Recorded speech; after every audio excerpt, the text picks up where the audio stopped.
let me say one thing. I am a Catalan. Bon dia, patriotes. Un capítol més de Recuperant el punt de vista català. Doncs avui us vull proposar la lectura dels llibres que ha escrit l'Albert Pont.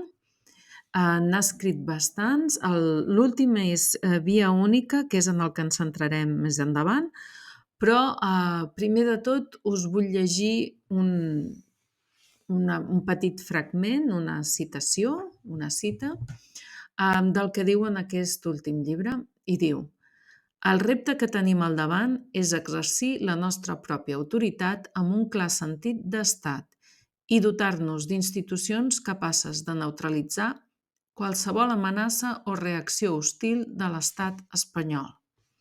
Bé, per què us he llegit aquesta cita? Perquè crec que hem de començar a veure que això és possible i que hi ha maneres de fer-ho, que potser haurem d'innovar, que potser serà molt més dur del que havíem pensat si s'hagués fet com s'hauria d'haver fet el 2017, però bé, com va dir una persona que vaig sentir fa poc, va ser una gran cosa que no es fes la independència amb les persones que teníem al davant, perquè hagués estat un gran error. Haguessin creat un estat com un petit reino d'Espanya, i això és precisament el que no volem, no? Volem una Catalunya que torni a recuperar el dret natural com a principi legal de la seva estructura legislativa i institucional, i per tant anirem a conèixer la proposta de l'Albert Pont, que us dic, potser jo no estic totalment d'acord amb moltes coses que diu, però és una proposta argumentada, és una proposta que té informació que cal conèixer, i a part d'això és un gran estudiós de la qüestió de la successió d'estats i de l'economia, i jo crec que hem d'aprendre a consultar les fonts pròpies, no fonts de fora, sinó fonts pròpies de persones que reflexionin des del punt de vista català i que ens donguin maneres de resoldre la situació, l'impàs en el que ens trobem, que no és més que la construcció de l'estat català, recuperant les constitucions catalanes i modernitzant algunes qüestions que han quedat obsoletes, però recordem que no volem crear cap estat nou, sinó que volem reformar l'estat que ja teníem i que està ocupat des de 1714 pel Reino Borbónico, no? Doncs això, passem ara a la següent qüestió. Bé, com us he comentat, l'Albert ha escrit molts llibres sobre la qüestió del procés d'independència i com s'hauria de dur a terme. I aquí teniu dues portades dels llibres que va escriure primer, que són Delenda est Hispania i Addendum, però us voldria comentar dels dos llibres que ara tinc a casa, perquè l'Addendum me l'he llegit, però ara no el tinc a mà. Doncs us volia comentar el que diu Interès d'Estat, i us animo a que us el compreu perquè val molt la pena, té moltes dades que cal conèixer. I bé, comencem compartint què diu Interès d'Estat, fer capital a Madrid o fer capital Madrid. Doncs diu el següent: Catalunya té el mateix pes demogràfic, econòmic i territorial en el conjunt d'Espanya que Alemanya, en el conjunt de la Unió Europea. I l'aportació que fa Espanya és equivalent a la d'Alemanya a la Unió Europea. Considerant aquesta correlació, la influència de Catalunya a Espanya no hauria de ser equiparable a la d'Alemanya a la Unió Europea? Però és obvi que no ho és, com són evidents les raons per les quals no ho és, i res no canviarà en el futur. Les elits espanyoles continuaran tirant endavant despropòsits de proporcions majúscules amb els diners de tots, mentre ignoren necessitats de primer ordre per al benestar dels ciutadans i per a la prosperitat de Catalunya. De moment, ja hem sabut que estan començant el corredor mediterrani pel túnel de Chamartín i d'aquí a no gaire es farà públic que l'Estat està planificant la terminal de contenidors marítims més important del sud d'Europa, precisament a Ciudad Real. L'expressió interès d'estat és una derivació perversa de la raó d'estat de Maquiavel, que fa referència al subterfugi que permet a les elits polítiques i econòmiques defensar els seus interessos de classe, encara que sigui a costa de perjudicar els ciutadans i de posar en risc la viabilitat política i econòmica del mateix estat. Però quins són els límits de l'interès d'estat? Fins on arriba la perversió del sistema?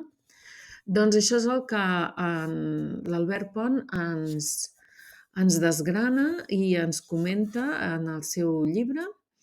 L'índex inclou, per exemple, fent realitat el somni, els sistemes de solidaritat autonòmica, estat competitiu i unitat de mercat, arquitectura d'una asfíxia premeditada, oligopolis, amiguisme i infraestructures, el paradigma del miratge espanyol, l'influència de l'Opus Dei i el paper de l'empresa en la construcció nacional de Catalunya.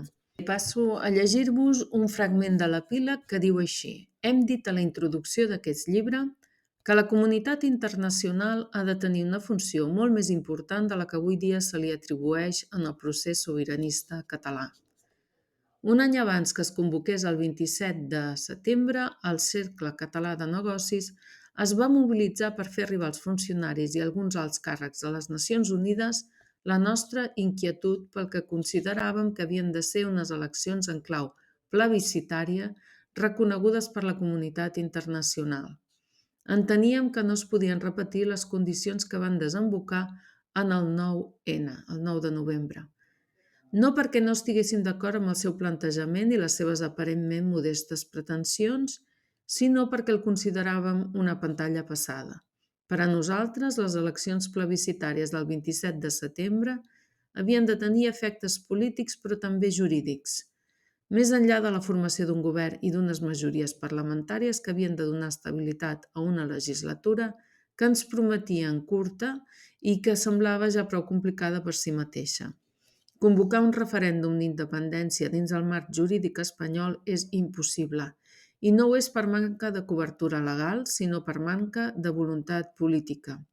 Però convocar-lo dins d'un marc estrictament català és actuar novament en precari.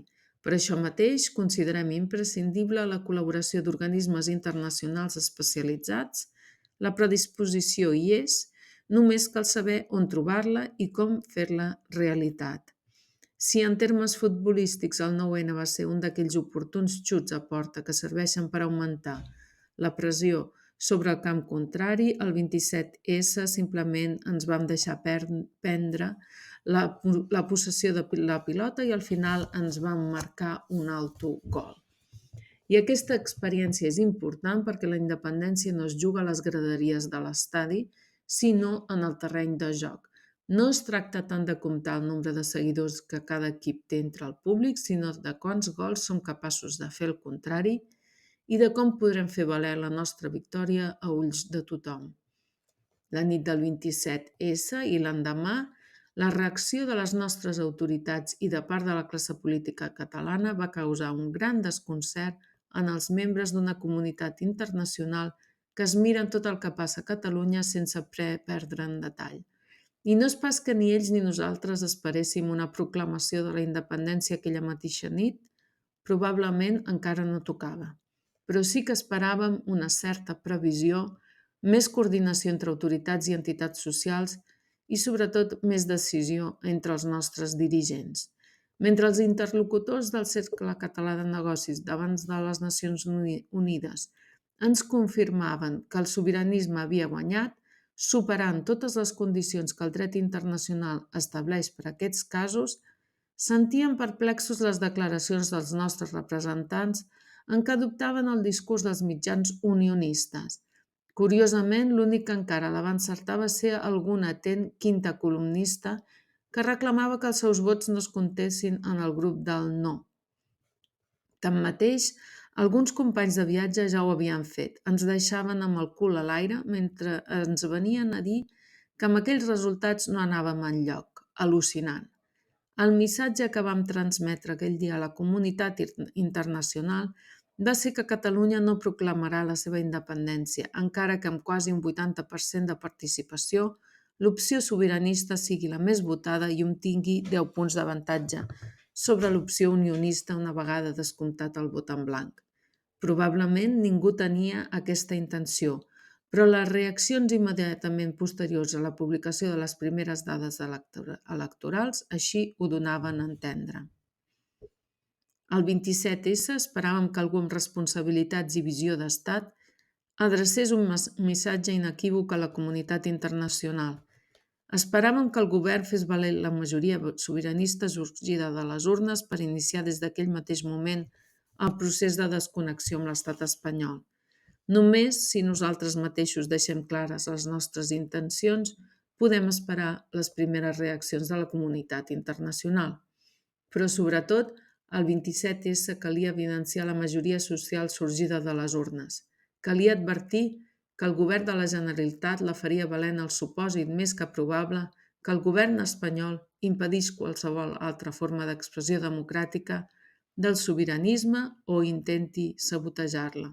Per fi passem al llibre Via única, pla estratègic per a fer efectiva la independència de Catalunya segons el dret internacional, publicat el 2021 pel Cercle Català de Negocis, i el que diu aquest llibre és El camí cap a la llibertat. Aquest llibre està cridat a sacsejar de socarrel la política catalana, d'ençà de fa temps instal·lada en un insuportable victimisme autocomplaent i pervertit per antipatriòtiques lluites intestines, que ens han desviat del camí cap a la plena sobirania mentre alabem falsos liderats i alimentem les vanitats desmesurades dels nostres botxins. Aquesta és l'oculta jugada mestra que se'ns prometia des de les institucions autonòmiques.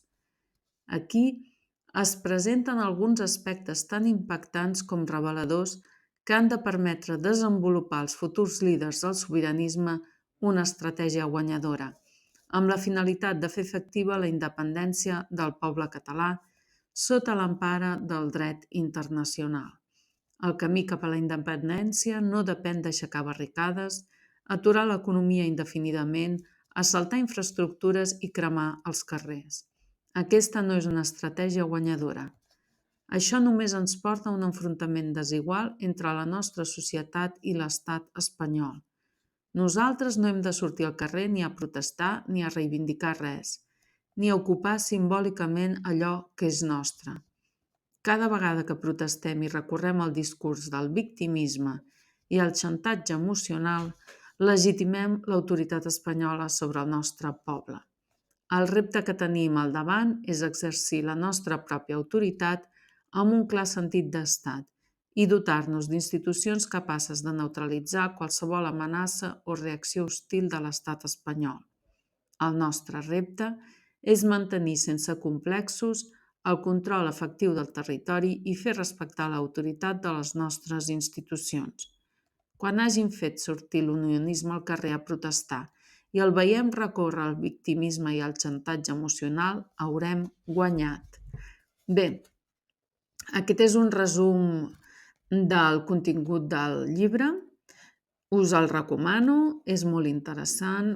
El que proposa l'Albert Pont és la creació d'una institucionalitat pròpia que li disputi a l'estat espanyol les competències. És a dir, actuar com un estat per fer un estat. I bé, el llibre ens explica la proposta en detall. La qüestió de com s'arriba a declarar la República Catalana queda una mica així en l'aire, en el sentit de que tots desconfiem dels polítics actuals, que són mercenaris de l'estat del Reino d'Espanya, però tampoc no queda massa clar què proposa, si és a presentar-se a eleccions convocades per ens de l'estat espanyol, que en definitiva la Generalitat no és nostra, és part d'un estat que no és el nostre. I llavors aquí és el punt on jo trobo que no ho tenim massa clar, perquè, doncs bé, o es crea una llista alternativa amb gent que no hagi estat implicada en tot aquest desgavell que han anomenat el procés, i comencem amb gent nova, com diu el llibre mateix al final, diu futurs líders del sobiranisme, no? O sigui que l'Albert Pont ja dona per tancada el curs seguit fins ara i proposa un nou començament, la creació d'un nou grup de líders que seria qui faria la independència, però com s'hi arriba a això és una mica complicat. A tall de conclusió, la proposta de l'Albert Pont reprèn la proposta del Francesc Maspons i Anglesell de portar el nostre cas a la comunitat internacional, com es va fer amb l'apel·lació a les Nacions Unides, que ja vam comentar al capítol anterior, i a partir dels instruments que la comunitat internacional ha anat creant al llarg dels segles, recuperar la nostra sobirania, que en aquests moments no podem exercir perquè estem ocupats. Estem ocupats per un estat que ens genocida, que ens odia, que ens vol fer desaparèixer, i per tant tenim molts arguments a favor, però que no han estat emprats en cap moment pels representants que tenim en aquests moments.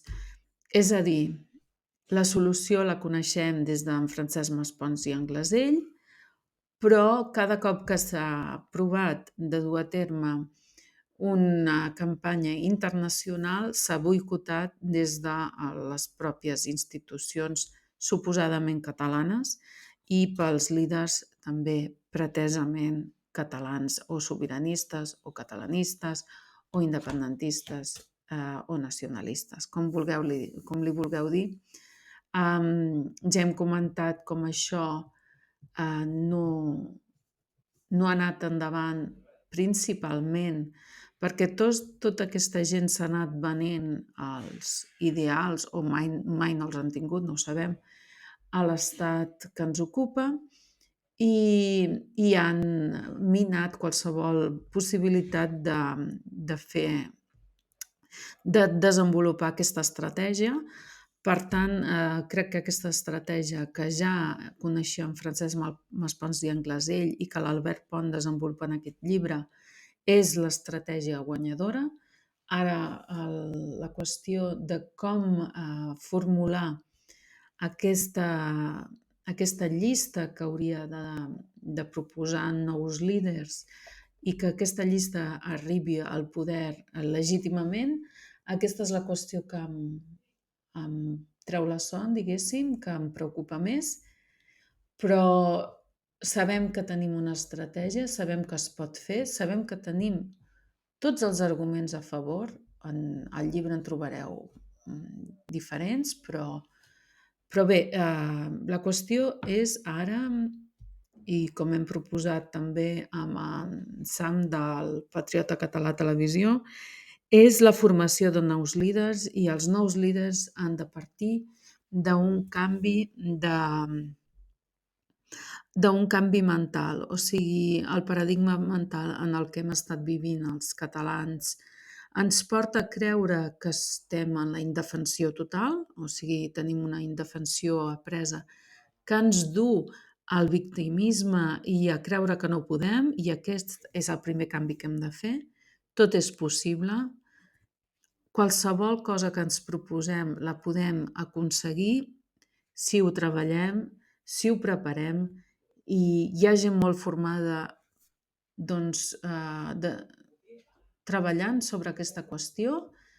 Ens hem d'unir tots, cal relligar els 3 milions, cal que aquests 3.000 líders que en Carles Maria Espinal proposava, Carles Muñoz Espinal, perdó, que en Espinal proposava es formin, s'uneixin i ho facin. Aixequem-nos, fem-ho, tot és possible. Ens ho hem de creure primer nosaltres i hem d'actuar com un estat i a un pic comencem a fer-ho, tot anirà bé. En aquests moments estem sent traïts, però potser el que hauríem de donar-nos és que aquesta gent no ens està representant a nosaltres, està representant els interessos d'aquestes elits del reino que estan a Catalunya. És el poble qui ha de defensar el poble, és el poble qui s'ha d'organitzar i com ens van demostrar a les assemblees de pau i treva els nostres avantpassats, quan el poble s'organitza, aconsegueix disputar-li el poder a les elits opressores. Les constitucions catalanes van ser el resultat d'aquest equilibri de poders i és aquí on hem d'anar a trobar les nostres arrels. I per això, per acabar, us vull llegir una part de l'epíleg del llibre de Via Única. Diu així: el retorn als nostres orígens. L'origen del Principat de Catalunya fou la unió de 10 ciutats: Barcelona, Girona, Elna, Urgell, Vic, Tarragona, Manresa, Lleida, Balaguer i Tortosa. Cada una era com un petit estat que amb prou feines s'estenia per unes poques valls, seguint el model dels comtats de la Catalunya vella. Totes elles es governaven a si mateixes i estaven unides per una mateixa llengua, eren regides per un mateix dret i administrades d'acord amb unes prerrogatives comunes. Barcelona n'era el cap i casal, que era la seu del govern, però no per això gaudia de cap privilegi ni cap superioritat jurídica sobre les altres ciutats. El nexe d'unió de les ciutats catalanes no era la seva submissió a un determinat centre de poder, sinó ben al contrari, la igualtat i el fet que totes elles gaudien de la mateixa naturalesa jurídica. I això passava quan altres pobles s'aplegaven políticament d'acord a una servitud. Probablement el nostre va ser un dels primers pobles d'Europa en suprimir pacíficament privilegis i jerarquies on la finalitat de l'autoritat política era la benestança dels ciutadans. Ho trobareu a Maspons i Anglesell, 1932. La benestança no era altra cosa que la garantia i el respecte dels drets i llibertats dels catalans, entre els quals la seguretat, el respecte per les coses privades i la franquesa, que era l'exempció de prestació de càrregues i d'impostos. En lloc del món, el valor de la igualtat ha arrelat tan profundament com a la nostra consciència nacional, i així ho prova la nostra història constitucional, manllevada per més de 300 anys d'ocupació. Els nostres avantpassats s'avançaren a tot el món en garantir el sotmetiment del monarca i de l'autoritat a la llei, car la llei obligava a tothom sense distinció de condició, religió o raça. I així ho establia l'Usatge Quoniam per Inucum, el 1064. Estem parlant del segle XI, companys. 150 anys abans que la Carta Magna dels anglesos. El lloc del món es va establir abans ni va tenir tanta repercussió política, jurídica i social com la tingué a Catalunya, la immunitatis plebis o immunitat del poble davant l'exercici de l'autoritat. La llei protegia els nostres avantpassats de qualsevol arbitrarietat de l'autoritat. I, de fet, aquest profund valor de la igualtat encara forma part del nostre llegat més preuat. I així com l'hem heretat, l'hem de saber transmetre a les futures generacions de catalans. En lloc del món, el dret natural va esdevenir tan aviat font de dret per damunt, fins i tot de les prerrogatives del poder de reis i dels legisladors. Aquest és el dret que els catalans hem d'invocar car si prevalia per damunt les nostres constitucions, bé ha de prevaldre sobre les constitucions que els castellans ens imposin. Cap altre poble es va governar ni es va saber legislar a si mateix tan aviat i tan justament com el poble català.